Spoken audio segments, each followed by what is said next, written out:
Estamos começando o nosso curso de Teologia e Diversidade e vamos começar com a introdução dos principais tópicos e aspectos.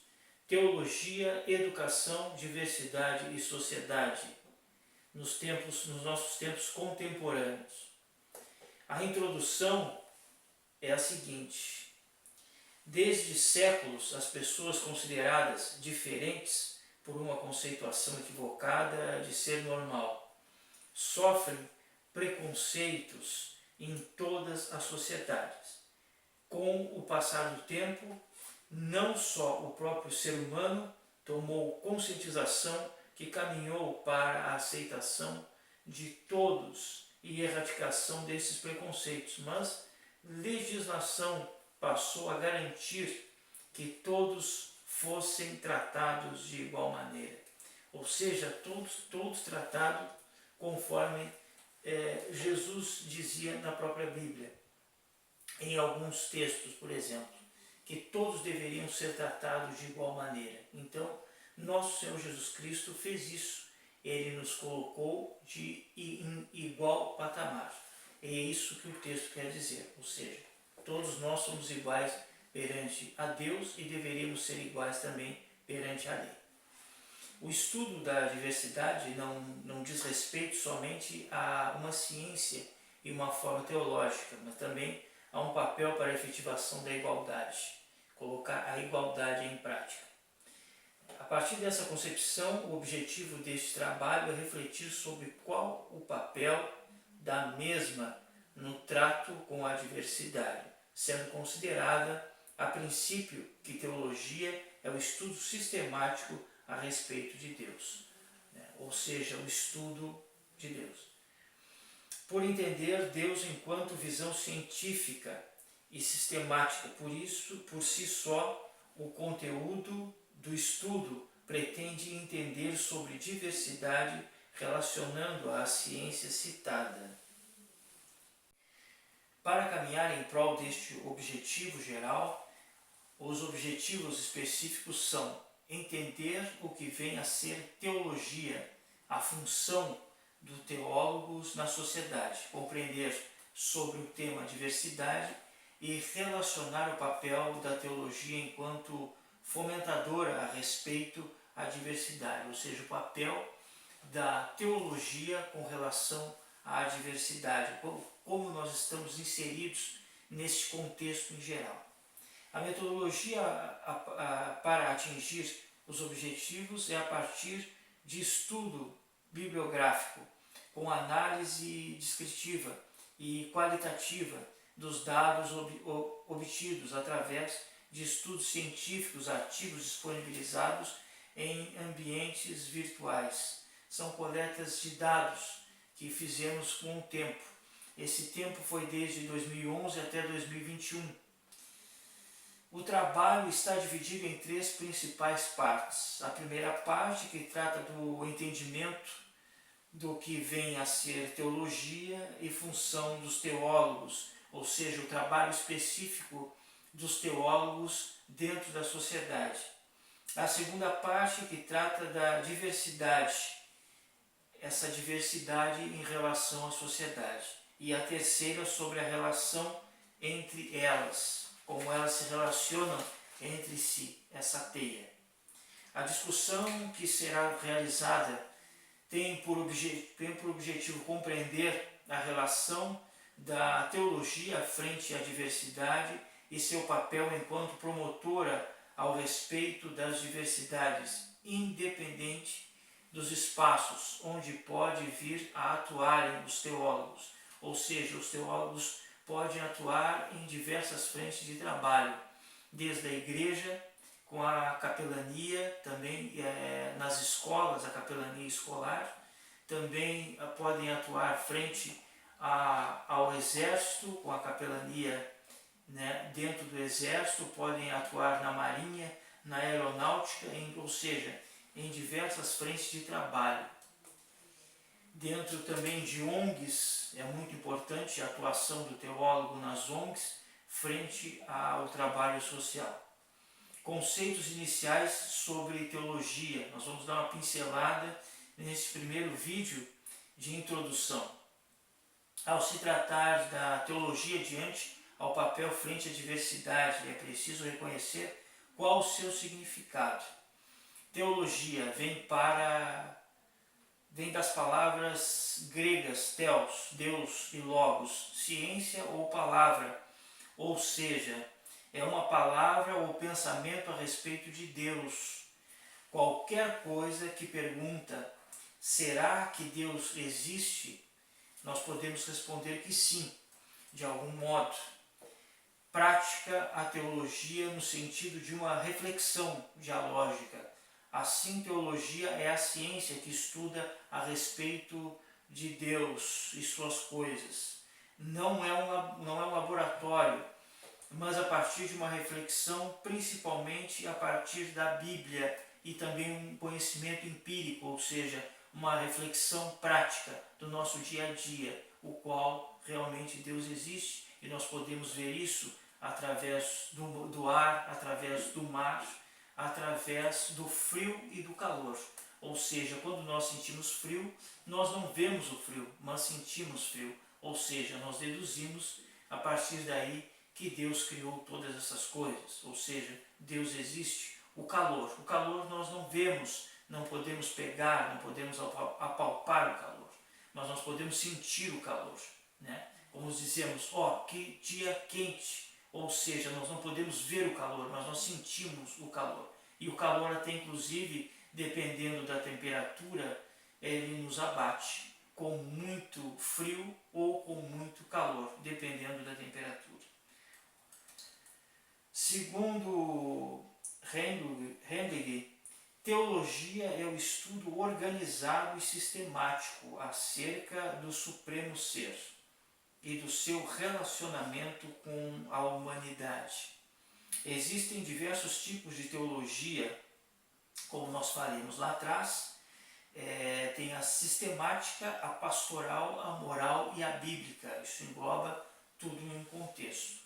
É fundamental aprender sobre esta ciência, pois atualmente muitas pessoas dão mais valor à experiência do que à verdade, e a teologia trata da verdade, ou seja, a teologia trata da verdade, da existência de Deus.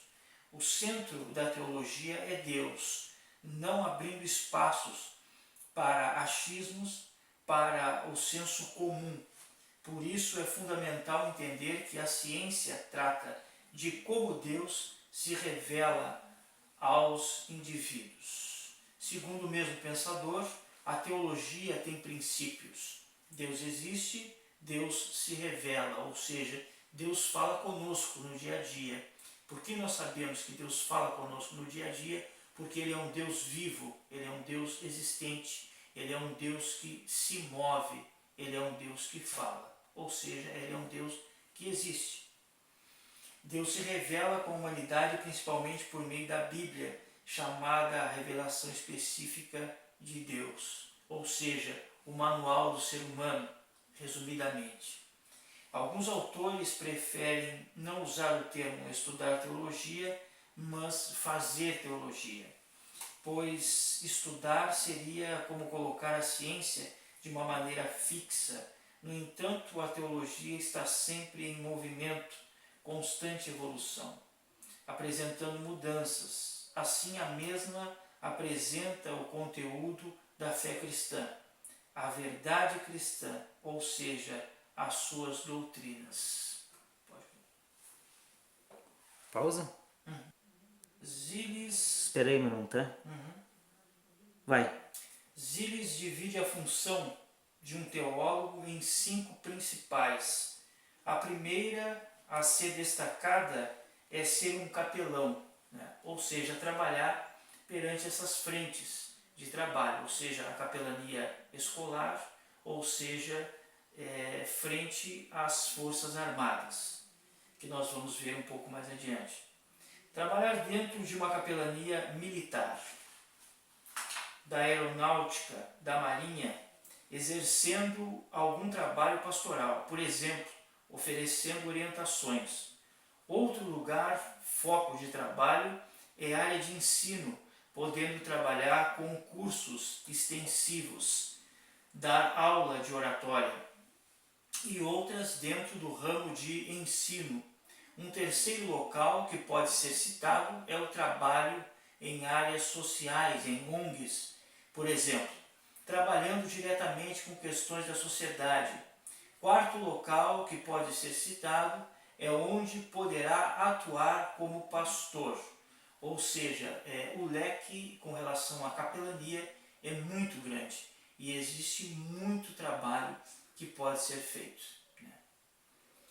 Poderá abrir uma igreja e ser um pastor.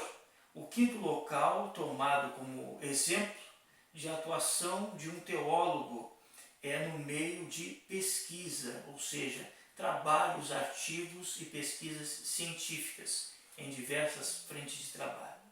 Assim como visto, um teólogo poderá atuar na área social, em questões diretas e relativas à sociedade, como as relativas à diversidade, por exemplo.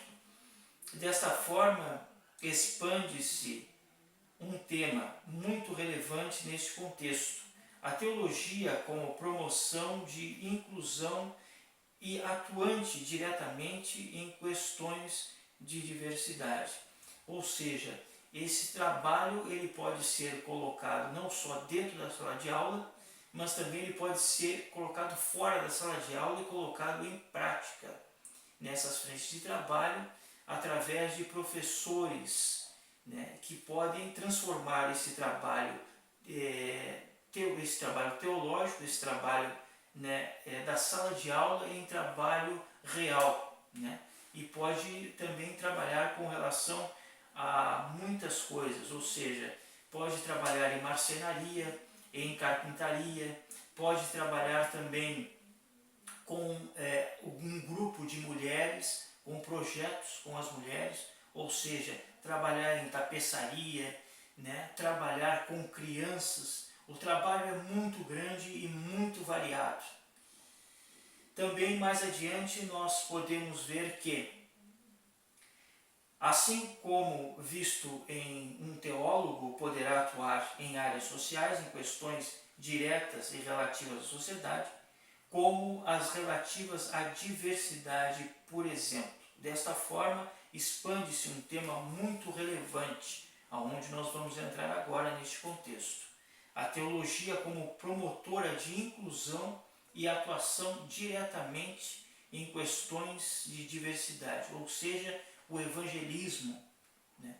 Poderemos trabalhar com o evangelismo, ou seja, batendo de porta em porta, nós podemos levar este evangelho também a grupos que estão fora do nosso contexto social, estão à margem da sociedade, digamos assim. Nós podemos usar de uma teologia mais efetiva, ou seja, pregar a palavra de Deus verdadeiramente, aquelas pessoas que estão sedentas da palavra ou até pessoas que estão desviadas da palavra de Deus. Nós podemos levar a estas pessoas. Então isso é um trabalho minucioso, mas um trabalho que garante não só o retorno de almas, mas como pode garantir a conversão e o testemunho de muitas pessoas. Então esse é um trabalho efetivo e muito bacana, que nos dá muita alegria em trabalhar nesta frente de trabalho. Vamos entrar agora no segundo tema: diversidade e sociedade. A diversidade, portanto, trata sobre as relações sociais entre os indivíduos. No estudo das interações sociais, um teórico importante que é considerado Immanuel Kant, o qual acreditava que o elemento fundamental da sociedade é a liberdade do indivíduo, porém essa liberdade constitui-se também em deveres e direitos. Então quer dizer que todos nós temos numa sociedade direitos e nós temos deveres, ou seja, nós somos submissos a uma lei e também submissos a uma hierarquia. Nós podemos fazer o trabalho, não só podemos mas não só podemos, mas também devemos fazer um trabalho. Mas, porém, né, respeitando a uma hierarquia. Né? Nós somos submissos a uma hierarquia. Mas isso não nos impede de trabalhar. Pelo contrário, devemos trabalhar. O qual acreditava que o elemento fundamental da sociedade é a liberdade do indivíduo. Porém, essa liberdade constitui-se também em deveres e responsabilidades. Importante destacar a ética e a moral. São duas coisas tênues. São duas coisas que a gente muitas vezes confunde uma a outra. Mas ética é uma coisa e moral é outra diferente. São elementos fundamentais para se viver no coletivo, encaixado nessa sociedade. No elemento, essas questões vêm se perdendo na contemporaneidade. Desta forma, o pensamento desse teórico é relacionado principalmente para melhor compreender aspectos importantes que tratam da importância do respeito à diversidade e os indivíduos sobre um contexto imperativo e inclusivo. Vamos falar sobre essa ética e essa moral mais especificamente agora. Ética é o conjunto de regras e preceitos de ordem, valor, ou seja, né, valor e moral de um indivíduo, de um grupo social ou de uma sociedade, isto é, profissional. E a moral pertencente ao domínio do espírito do homem. É o conjunto de regras, costumes e a maneira de pensar de cada grupo social. Define o que devemos ou não fazer em uma sociedade. Essa última é a moral. Podemos ver aqui mais adiante que Kant diz que a ética é voltada para uma ação do bem mais respeitosa. A ética, segundo ele, é entendida a partir de dois movimentos, uma ética chamada de priori e outra chamada de posteriori. A priori é o que vem antes da ética, quando se quer ter alguma atividade. Se o indivíduo quer fazer algo, julga determinada coisa, há um raciocínio de algo por trás disso, que não se tem conhecimento. Se o indivíduo não viveu, não conhece, está se fazendo um julgamento moral. A moral, por sua vez, é um conjunto de fatores ligados à cultura, algo que é imposto socialmente, ou seja, uma regra. Essa regra é a moral ao indivíduo. Não há pensamento mais aprofundado, sendo algo que a sociedade impõe, podendo ser na forma de dogmas, de leis, como, por exemplo, a moral cristã. Esta impõe em diversas situações ao sujeito. Pode discordar, mas existem leis que regem as regras em sociedade, né? Ou seja, é como nós tivéssemos um manual, né? Como diz, nós vamos até a um certo ponto e o outro indivíduo prossegue deste ponto em diante. Por isso há um respeito no espaço do outro. Nós devemos respeitar os espaços uns dos outros. Ou seja, é uma imposição moral. Outro exemplo é a discussão sobre o aborto. Muitos tentam impor uma questão moral, mas que nem todos concordam. Algumas mulheres podem acreditar que têm o direito de abortar. No entanto, a lei de Deus diz o seguinte, que é a lei que nós temos que nos ater. Está no Salmos 139, versículo 15. Os meus ossos não te foram encobertos quando no oculto fui formado e entretecido, como nas profundezas da terra. Os teus olhos viram o meu corpo ainda informe, e no teu livro todas estas coisas foram escritas, as quais iam sendo dia a dia formadas, quando nem ainda uma delas havia. Ou seja, para a lei de Deus, o que está escrito na Bíblia é o seguinte, que a partir do momento que há uma concepção, a partir do momento que há algo sendo gerado, já é vida. E essa vida, ela não merece, nós não temos o direito de ceifá-la. Ou seja, ela, a partir desse momento, essa vida, ela tem o direito de viver. E somente Deus, somente o Criador dessa vida é que tem o direito de interrompê-la. Então nós não somos dignos, nós não temos o direito com relação a dar ou tirar a vida.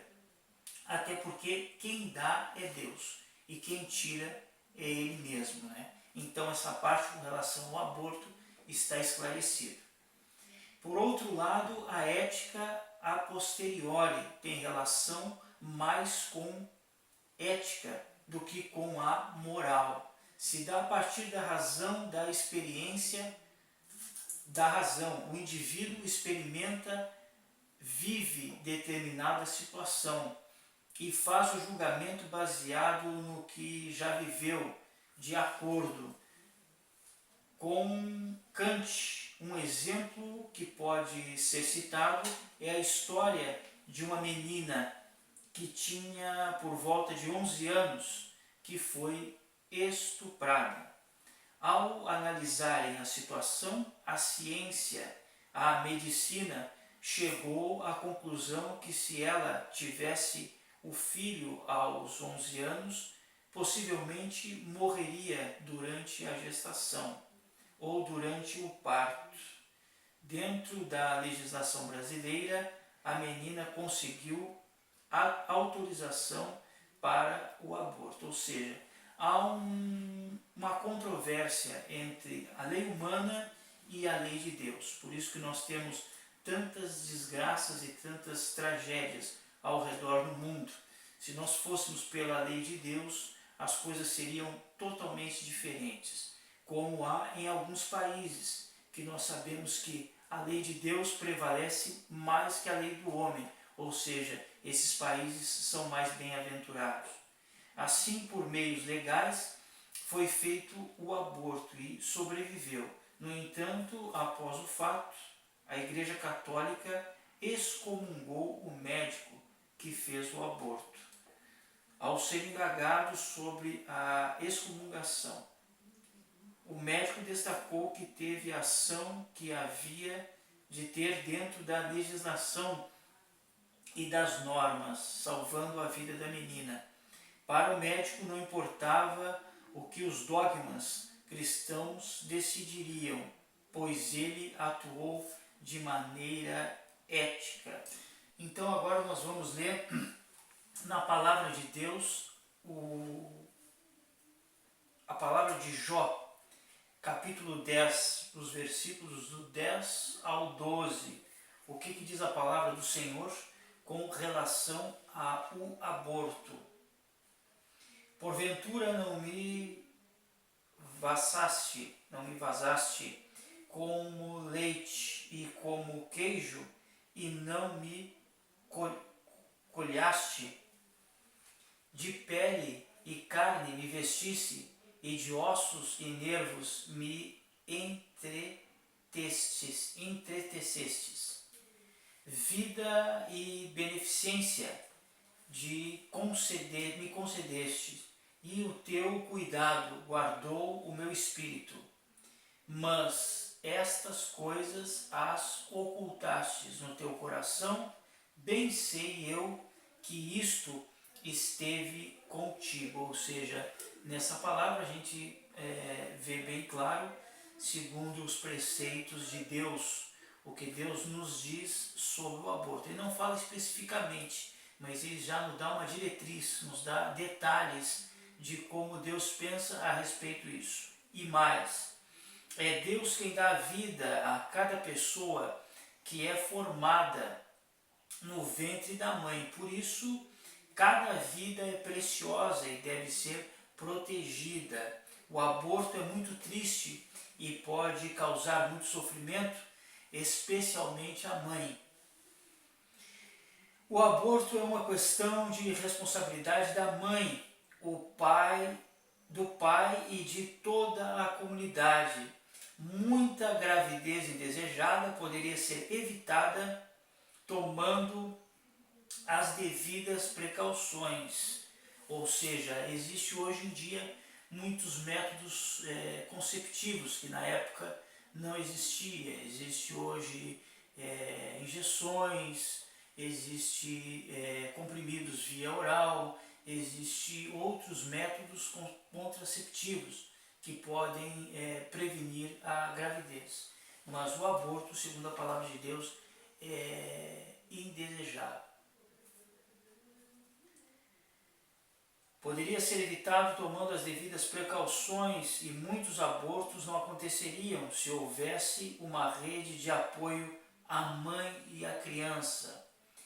Todos têm o dever de proteger e cuidar de uma vida inocente.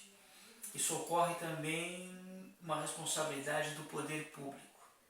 Não vamos entrar neste mérito. Se você fez um aborto, saiba que Deus quer lhe perdoar e restaurar. Deus é rico em bênçãos e perdão. O aborto é errado, mas pode ser perdoado se você se arrepender, claro, de todo o coração. Jesus apaga todos os pecados. Se você conhecer alguém que faz um aborto, seja misericordioso, não julgue, não julgue. A palavra de Deus não manda julgar. Julgamento não é do homem, sim de Deus. O crente deve agir com amor e compaixão, não ódio e condenação. Então a palavra de Deus é bem específica quanto a isso, bem taxativa. Existe o Salmo Êxodo 20:13, não matarás, também nos dá uma referência com relação a isso, e Jeremias 1:5, antes de formá-lo no ventre, eu o acolhi, ou seja, o amor de Deus. Antes de você nascer, eu o separei e o designei profeta das nações. Isso nos dá uma ideia do quanto Deus condena o aborto, do quanto Deus nos ama. Desde o ventre materno dependo de ti. Tu me sustentaste desde as entranhas da minha mãe. Eu sempre te louvarei. Salmo 71:6. E enfim, tantos outros salmos. Gênesis 9:5-6. A todo aquele que derramar sangue, tanto homem como animal, pedirei contas. Olha como a palavra é séria. A cada um pedirei contas da vida do seu próximo. Quem derramar sangue do homem, pelo homem seu sangue será derramado, porque a imagem de Deus foi o homem criado. Olha que palavra maravilhosa, hein? Que coisa, né? Ou seja, voltamos ao texto, ou seja, a ética é uma atitude individual e a moral é uma imposição. Mesmo pautado na ação individual, a ética deve ser aplicada de maneira social. Desta forma, a ética precisa ser também uma ação coletiva e, por conta disso, Kant ressalta que a ética precisa estar acima de qualquer moral. Saber viver em sociedade, saber viver com respeito precisa ultrapassar os limites da moral, sendo esta uma imposição que não necessariamente é embasada na racionalidade e na vivência. Isso segundo esse pensador. O indivíduo sabe se está sendo ético se pensa na coletividade. Ou seja, é preciso pensar, será que todas as pessoas teriam a mesma atitude? Ficaria a pergunta. Se sim, se for uma atitude plausível, socialmente, certamente esta se caminhando nos princípios da ética. A ética, portanto, é uma situação individual, mas deve influenciar a moral e deve ser um conceito que seja universal, assim, fundamento para agir em sociedade, ou seja, forma um fundamento para agir em sociedade. Por isso, neste momento, essa aula, por enquanto, é só, estamos finalizando essa primeira parte de introdução e a primeira parte de ética e moral, segundo a palavra de Deus, segundo a Bíblia, segundo os preceitos de Deus. Muito obrigado e até a próxima aula. Deixe os seus comentários aí abaixo. Até!